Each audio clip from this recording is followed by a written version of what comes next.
Hey, it's John. It's another great day here. Oh, it sure is.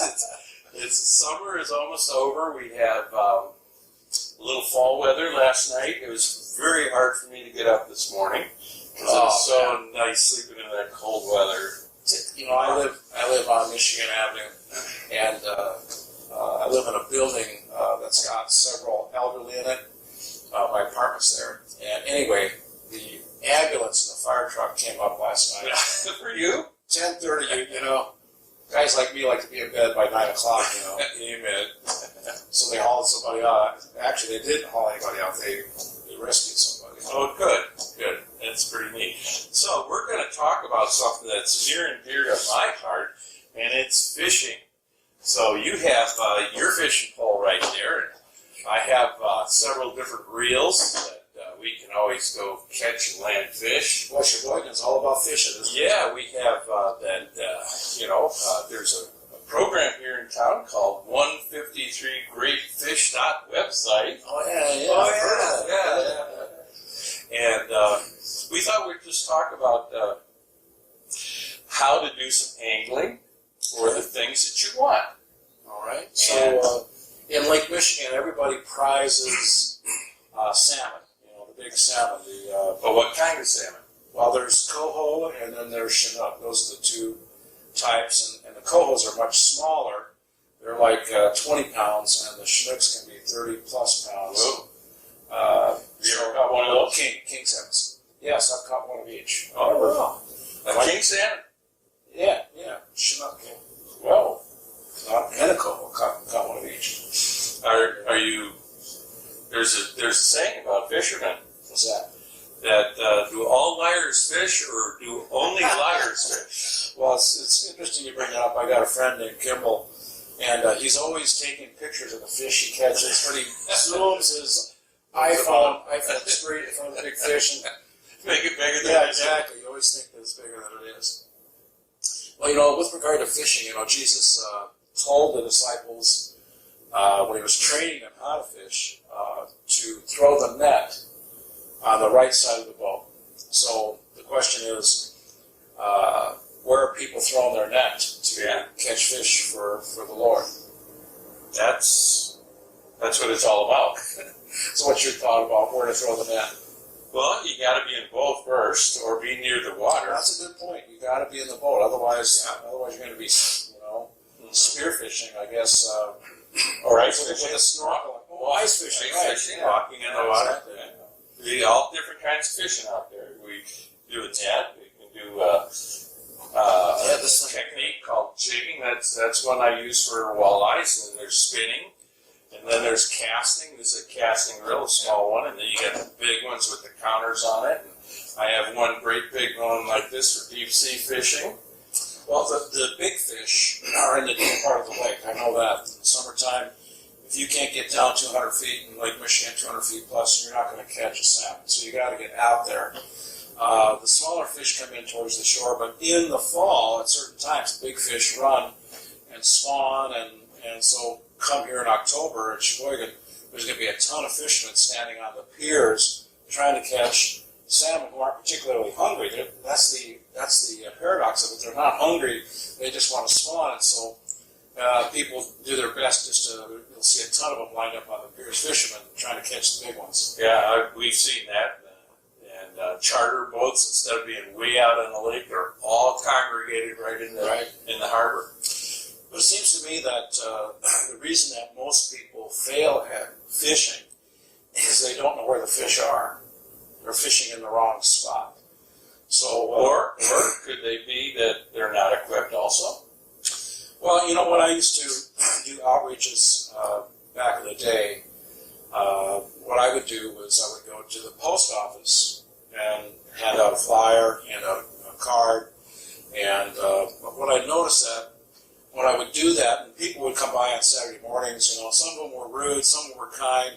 Everybody took a card almost. I might say about 1 out of 10 would not. And it depends on the city I was at. When I was in a blue-collar city, it seemed like 9 out of 10 people would take the flyer or the card. When I was in a yuppie white-collar town, it was like opposite. Whoa. And so the only thing I can say is that when I would do that, God would throw people into the church the next day. So if I did that on a Saturday, on Sunday, people would just show up. And I couldn't, I figured out that it was just faith for fishing is what God was looking for, that he would draw people, into my orbit or into the church. Wow. That's just got to get out there and do it. You just got to get out there and do it. Now, I knew another guy, what he would do is he would pray. He'd say, God, where are you moving at? Where's your spirit moving at? I want to be there. And then he would show up, and he would conduct revival meetings at those locations with great success. Whoa. So he didn't just go anywhere, okay? He had to have some sort of a plan. And like Jesus told him, throw the net on the right side of the fish, or the boat, Right. sorry. And then they caught so many fish that it almost sank the boat. Wow. It's good to be in the right place. I know that when we talk about going fishing in different occasions, we'll take a map of a lake. There's all these things, books that you can buy. So in other words, here's the structure of the lake, so you can determine what species of fish you want to go after. Then, as technology has changed, we have it's a Lake Master chip, or there's several different ones. You put it in your GPS thing. It helps find the place on the map on the lake where you want to go, and it tells the depth. And then now you can even see the structure of what it looks like underneath the boat with the grass. So there's a lot of tools. Like right now, one of the tools that we're using is a video camera. And we're using other technology. Yeah. But it's still, you have to get out there and put the message before somebody to try to harvest the fish. This is what I'd say to all that, John, is that Here it comes. is that most fishermen don't like to reveal where the hot spots are. True statement. They I keep saying myself. kept catching a lot of walleyes in Elkhart Lake in this spot, and that's where they go. And I think there's probably something to that. So experience of where the fish are for each type of fisherman. For example, I was watching a YouTube with some young people that would go fishing at Starbucks on Friday and Saturday nights. So they would go to neutral zones where people would collect.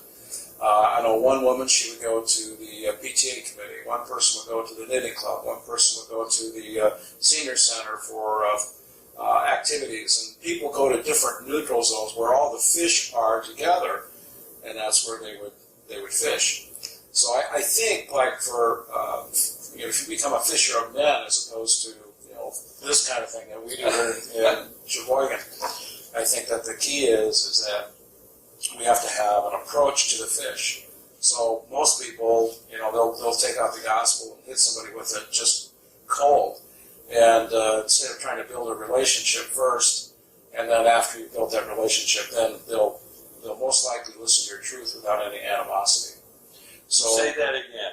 Okay. That really makes a lot of sense. So first you got to build a relationship with the fish, okay?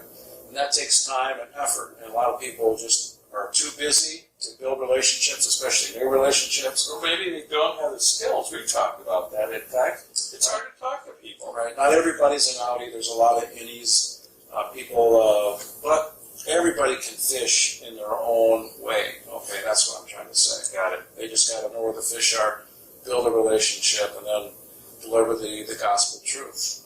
And the truth itself saves, not us. I mean, it's what God will do is He'll work through us. The Spirit will flow through us, the rivers of living water, and we can count on God to do His part in this whole thing. The Bible says, except the Lord build the house, he that labors in vain. Get rid of this. How's your summer been? Pretty good. Okay. Catch any fish? My brother-in-law's showing up, so I know I'm going to be doing some fishing. He's a rabid fisherman. So he's going to want to go out on that pier and cast. So I'm going to be in for it for a few days.